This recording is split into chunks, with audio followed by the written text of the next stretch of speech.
Right, this is going to be a Patreon paint-over video for my good friend and honoured patron, Jamie Moore.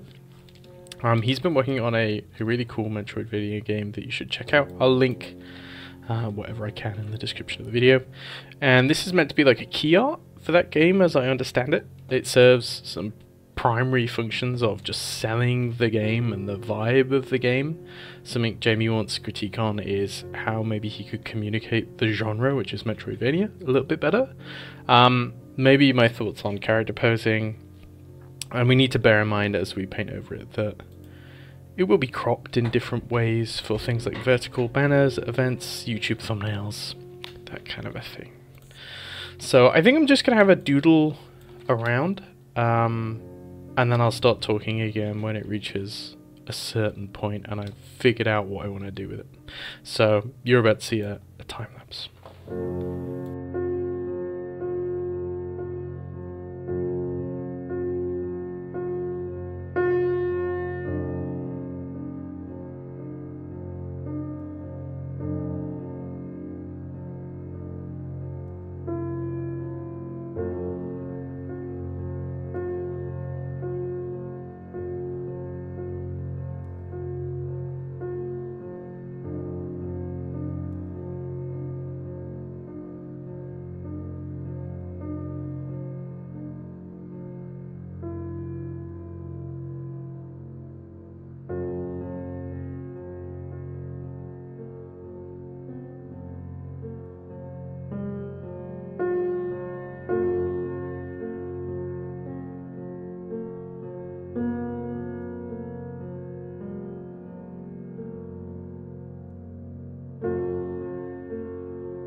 Okay, so we've got some pretty dramatic differences or changes so far.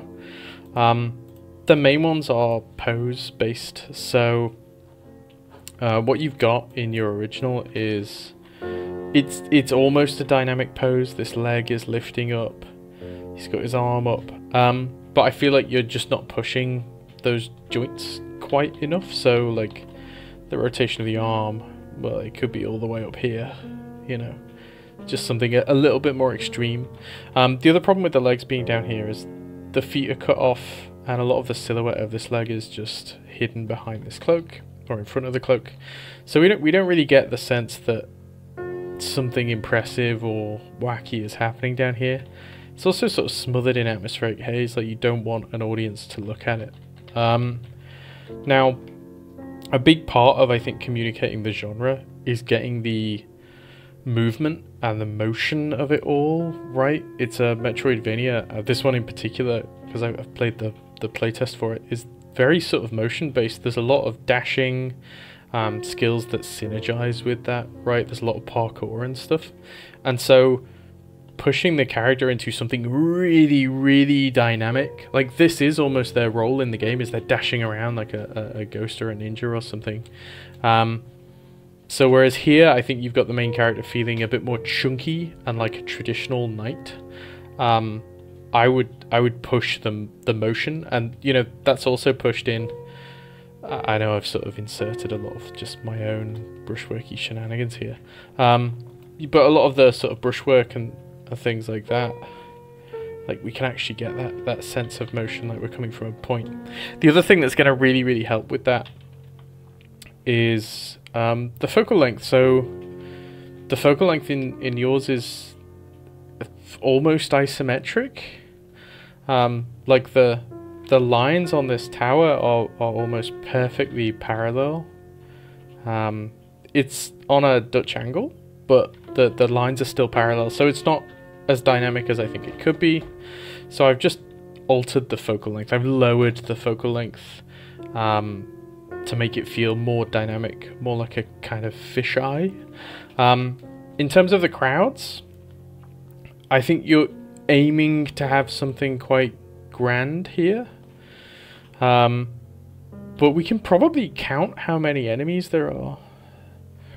1, 2, 3, 4, 5, 6, 7, 8, 9, 10, 11, 12, 13, 14.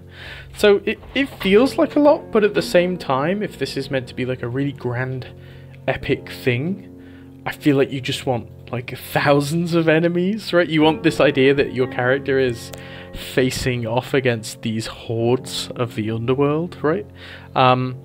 And so a big part of that is upscaling that crowd to make it feel like there are a lot more.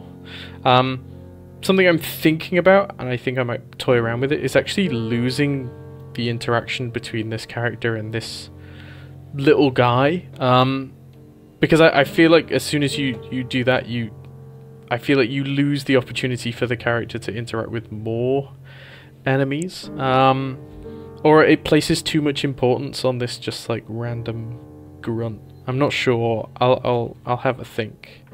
So yeah, a big thing that I'm doing is pushing focal length, just pushing the dynamism of the pose. The mountains in the background are also sort of supporting that focal length. They're twisting around, so we're getting this crazy perspective. I've cropped the top of the castle off, just because I thought it was competing for the focal point, so you can't see the top of it anymore, it just goes off forever. But maybe that's something you want to bring back. I'm just going to start working back into this crowd, bringing back in some of these foreground elements, because I think they are pretty successful in framing the character. I just want to rework them into this new focal length that I've set up. So I'll do a little bit more of that, another quick time lapse, and then I'll be back with you for more feedback.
Okay, so back after the time lapse, and we're at a point where I'm going to call this paint over more or less done. So here was it pre that last segment of time lapse. We're building up that crowd, and the thing I really wanted to add after this point was more of the foreground element that you had in the original. So just to recap, we've got this interaction between characters. The characters now actually looking off into the distance, which was something I think I forgot to mention before. Whereas on your original they were looking straight forward. Here are all these foreground characters. Now before they were sort of sat there in your original, not really doing anything, not attacking the character or charging forward. They were sort of stood around as if they were waiting for the character to attack them. So a big part of this was making it feel a bit more action-packed and like people are charging at the main character with swords and axes and whatever else. But yeah, the idea with this, and it's a little bit unfortunate that I've completely painted over the whole thing. I understand that this makes it a bit difficult to implement the feedback.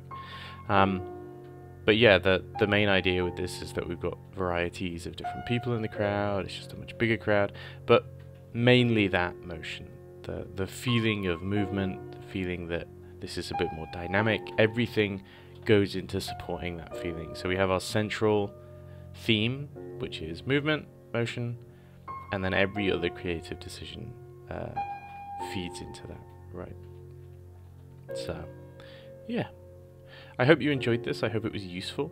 I hope other people found it useful. If you did, you can join the Patreon, and we do Patreon paintovers. They're like the public server paintovers, but you get a lot more time to yourself. You're not sharing it with other people on a live stream. You can just ask for feedback whenever you want and get paintovers whenever you want.